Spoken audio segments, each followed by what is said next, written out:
Vietnam, 1967. Es un día de verano en el valle de Song Be y el calor es insoportable. A pesar de que el clima no es para nada agradable, la región ofrece unas vistas sin igual. El cielo despejado es de un azul intenso y en el horizonte se ven las colinas y las arboledas interminables. Los campesinos de la región se preparan para otra jornada de trabajo en los campos de arroz. Creen que este será un día normal, pero están equivocados. Faltan unas pocas horas para que sus vidas cambien para siempre. En cierto momento, a lo lejos observan un grupo de hombres acercándose. Cuando están más cerca, ven que son uniformados del ejército del tío Sam. Lo que ellos no saben es que la tropa es la Tiger Force, la unidad de combate más despiadada de los norteamericanos. Hoy en este nuevo episodio de Historia Militar, te contaremos todo acerca de los Tigres, los soldados más salvajes de Estados Unidos en Vietnam. Para comprender esta historia tenemos que remontarnos a los inicios de la contienda que sucedió en el país asiático.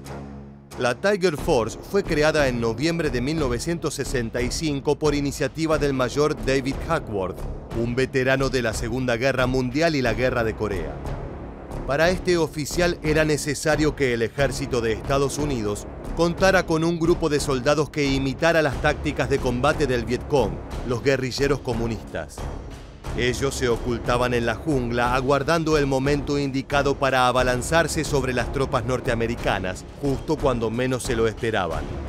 Su estrategia se basaba en ataques breves pero intensos que finalizaban al cabo de pocos minutos cuando el efecto sorpresa se había desvanecido. Entonces los Vietcong desaparecían entre la vegetación, dejando a sus enemigos desorientados y confundidos luego del feroz tiroteo. Esta táctica es la que el mayor Hackworth quería replicar. Tenían que ser hombres con la suficiente audacia como para que aceptaran ser enviados a las zonas más peligrosas del país a librar una guerra sin cuartel contra los enemigos del tío Sam. Mientras estuvieran en actividad, entre otras cosas, realizarían misiones de búsqueda y destrucción. Escuchemos a un veterano de Vietnam contando cómo eran estas experiencias. In my first tour in Vietnam, my company was involved in a search and destroy mission, and we walked into a regimental base camp just below the demilitarized zone, and in a 5-day battle, we fought hand-to-hand, and over half my company were casualties. We had 5 helicopters shot down in 3 days. Wounded died because we couldn't get them evacuated. We were eating food off of the dead enemy soldiers. Como estaban alejados de cualquier base aliada, era poco probable que pudieran comunicarse directamente con los altos mandos. No había generales para contenerlos y decirles qué hacer. Una vez que estaban en el área de operaciones, eran ellos solos contra el mundo. Gozaban de una libertad total para decidir el curso de acción más conveniente para cumplir con sus misiones.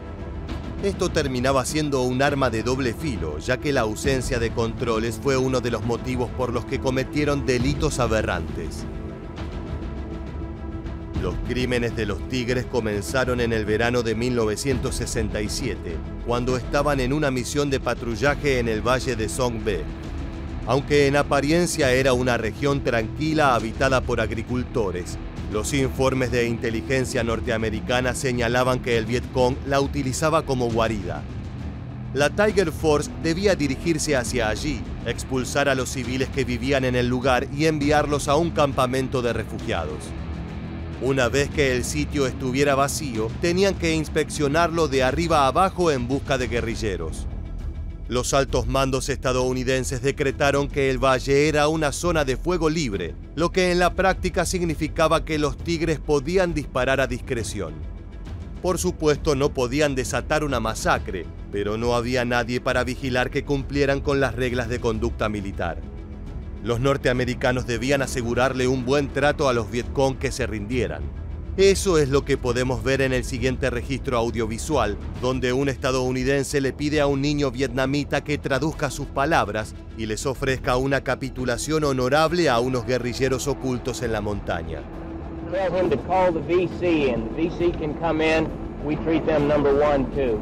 Tell them to come in, bring their rifles, come in. We give them food, water, everything.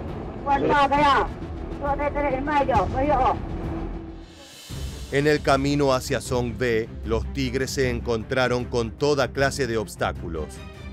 Falta de comida, pocas horas de sueño, sanguijuelas, serpientes y trampas del Vietcong. Cuando llegaron a destino estaban irritados, hartos de andar por la selva y deseosos de desquitar su furia sobre los comunistas. Sin embargo, entre los habitantes del valle no había ningún Vietcong, tan solo había agricultores tercos que se negaban a abandonar sus hogares para ir al campo de refugiados. Los norteamericanos y los vietnamitas se enzarzaron en una discusión que terminó por volverse tan álgida que ocasionó una tragedia. Un campesino, harto de los invasores occidentales, desenfundó un arma y abrió fuego. Los tigres respondieron con una ráfaga de disparos que lo mataron al instante, pero la lluvia de balas también alcanzó a una de las chozas de la aldea. Al inspeccionarla constataron que habían matado a una mujer y a su bebé recién nacido. Los norteamericanos naturalizaron este tipo de incidentes, clasificándolos como daños colaterales, es decir, como desgracias que podían ocurrir en un enfrentamiento y que eran difíciles de evitar. Luego de cometer los asesinatos, la tropa adoptó una actitud mucho más agresiva, propinando empujones y golpes a quienes todavía no querían abandonar el pueblo. Finalmente, los tigres se hartaron de la desobediencia y decidieron prender fuego las casas, de manera que los aldeanos no tuvieron otra alternativa que marcharse. Uno de los miembros más sádicos de la Tiger Force era el soldado Sam Ibarra, de 21 años de edad. De acuerdo a los testimonios, disfrutó enormemente de ver cómo las chozas ardían y los agricultores lloraban al ver todas sus pertenencias en llamas, aunque su violencia no se limitó a esto. Mientras registraba una de las casas, encontró a un hombre escondido debajo de la mesa. Ibarra lo sacó a rastras hacia afuera y lo golpeó brutalmente hasta dejarlo irreconocible. A continuación acusó al vietnamita de pertenecer al Vietcong, algo que era imposible de demostrar, y le rebanó el cuello con un cuchillo. Aunque los otros estadounidenses se sorprendieron de contemplar semejante espectáculo de sangre, ninguno de ellos intentó detenerlo y tampoco lo denunciaron. Este fue el primer asesinato de Ibarra, pero no sería el último. En los años siguientes se convertiría en el tigre más sanguinario de la manada. Algunas semanas más tarde, mientras todavía estaban en el valle de Song Ve, los hombres de la Tiger Force se embriagaron y salieron a patrullar la región bajo los efectos del alcohol. La disciplina no era uno de los puntos fuertes de la unidad, ya que uno de los borrachos era el oficial al mando del grupo, el teniente James Hawkins. Cuando andaban por un camino se toparon con un anciano.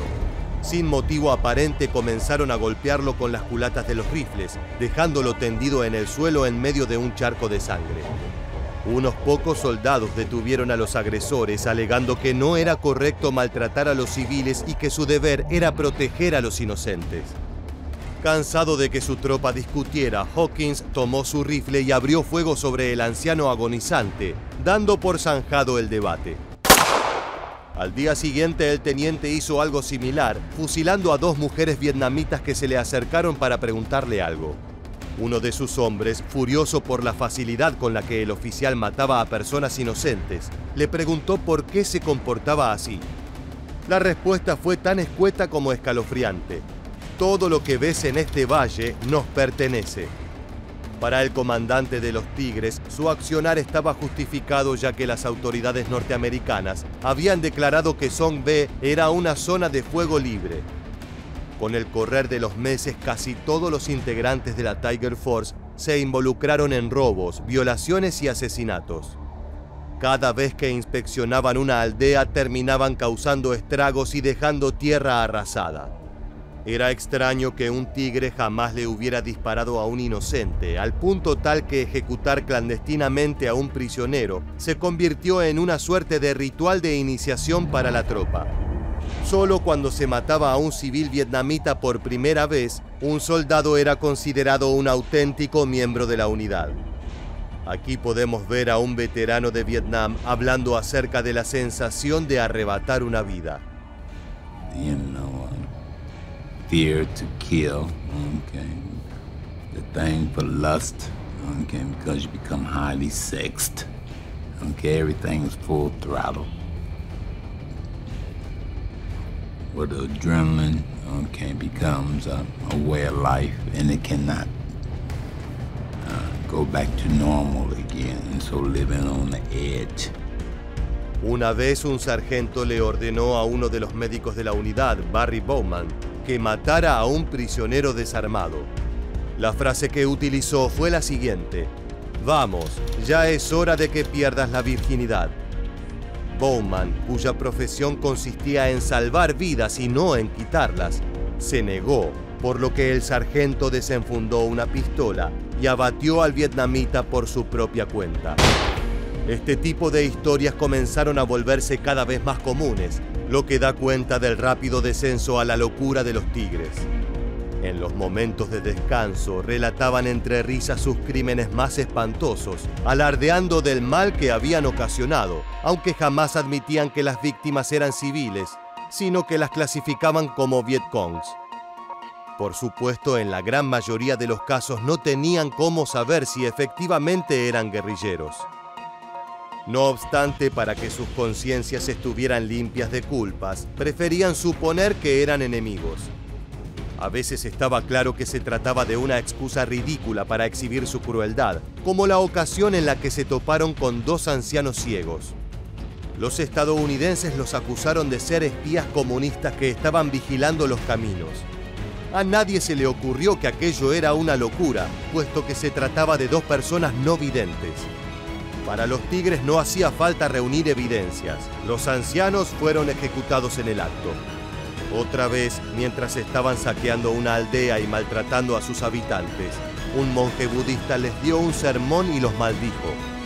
La respuesta de los norteamericanos fue un disparo a quemarropa para, a continuación, plantarle una granada en el pecho y destrozarlo con la explosión.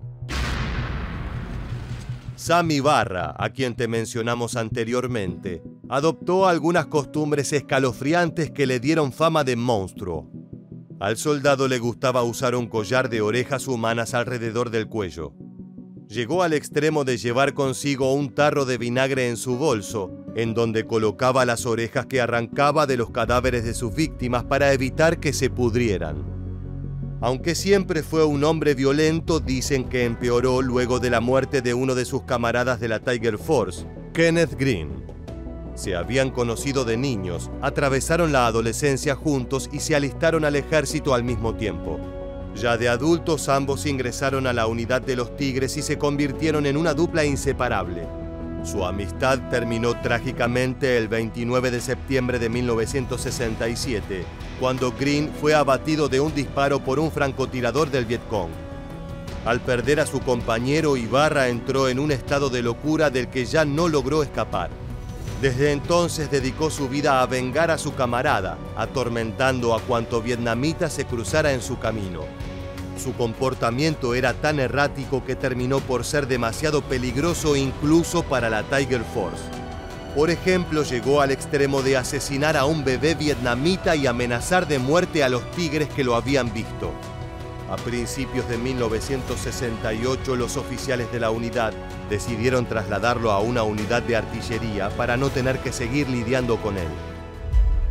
No se sabe con exactitud qué hizo la tropa en los años 1969 y 1970, ya que no hay registros ni testimonios, aunque se sospecha que siguió dejando un reguero de cadáveres tras su paso. En 1971, un ex miembro de la Tiger Force denunció los crímenes de sus compañeros ante las autoridades del ejército. El episodio que causó mayor sorpresa fue el asesinato del bebé. Los altos mandos ordenaron una investigación sobre la actuación de los Tigres, con el fin de determinar si la denuncia tenía fundamentos y si esos delitos eran algo frecuente. El gobierno norteamericano era consciente de que sus hombres estaban cometiendo matanzas indiscriminadas de vietnamitas. La más terrible de todas fue la masacre de My Lai, que se cobró la vida de unos 500 civiles y generó una enorme indignación entre la población estadounidense. Los medios de comunicación no podían creer las imágenes de la matanza y la gente organizó fuertes protestas contra las autoridades. Para que no se repitiera algo así, era necesario actuar antes de que fuera tarde. Había que enjuiciar a los Tigres. No obstante, esto resultó ser más difícil de lo esperado. Hacia 1971, la mayoría de los miembros de la unidad habían muerto en combate o estaban retirados de las Fuerzas Armadas. Los que estaban vivos se negaron a declarar o mintieron en sus testimonios, ya que no querían ir a prisión ni perjudicar a sus viejos camaradas de armas. De todas formas, algunos dijeron la verdad, debido a que los carcomía la culpa de lo que habían hecho. El informe final de la investigación se presentó en 1975 y entre sus páginas se relataban en detalle los aberrantes delitos de la Tiger Force. En base a las evidencias de tortura, violación, mutilación y asesinato, las autoridades militares observaron que había 18 tigres que podían ser llevados a juicio y condenados por crímenes de guerra. Sin embargo, el ejército optó por no enjuiciar a nadie y dejar libres a los asesinos, con la excusa de que era preferible que no se supiera nada acerca de esto para preservar la buena imagen de Estados Unidos. Los culpables escaparon del castigo. Por ejemplo, Sam Ibarra, quien fue el más sanguinario de los Tigres, murió en 1982 de neumonía en la comodidad de su casa. Por fortuna, como suele suceder en estos casos, la verdad siempre sale a la luz. En 2002, dos periodistas, Michael Sala y Mitch Weiss, descubrieron los documentos desclasificados del gobierno que hablaban acerca de la Tiger Force. Aquí puedes ver a Sala hablando acerca de esto. Eventually, the Army finally, after several, admitted to the existence of a Tiger Force investigation. But we were not going to see these records because what they said was the privacy of the soldiers. These are the kind of responses reporters actually want to hear because they realize they're hiding something. There's something that we need to know that they don't want us to know. En 2003, los periodistas publicaron una serie de artículos en donde relataron los crímenes de la tropa, y aunque algunos de ellos seguían vivos, como el teniente James Hawkins, no se disculparon por sus actos. Como puedes ver, los Tigres no recibieron una pena acorde a sus delitos, y las familias de las víctimas jamás obtuvieron justicia. En la actualidad, la Tiger Force es recordada como una de las unidades más despiadadas de la guerra de Vietnam y es un ejemplo de por qué es necesario que los soldados sean estrictamente vigilados por sus superiores. Llegamos al final del video y queremos preguntarte, ¿crees que es justo que los Tigres no hayan pagado por sus crímenes? Déjanos tu respuesta en la bandeja de comentarios aquí debajo y no olvides suscribirte a nuestro canal para conocer muchos más sucesos militares que dejaron su huella en la historia.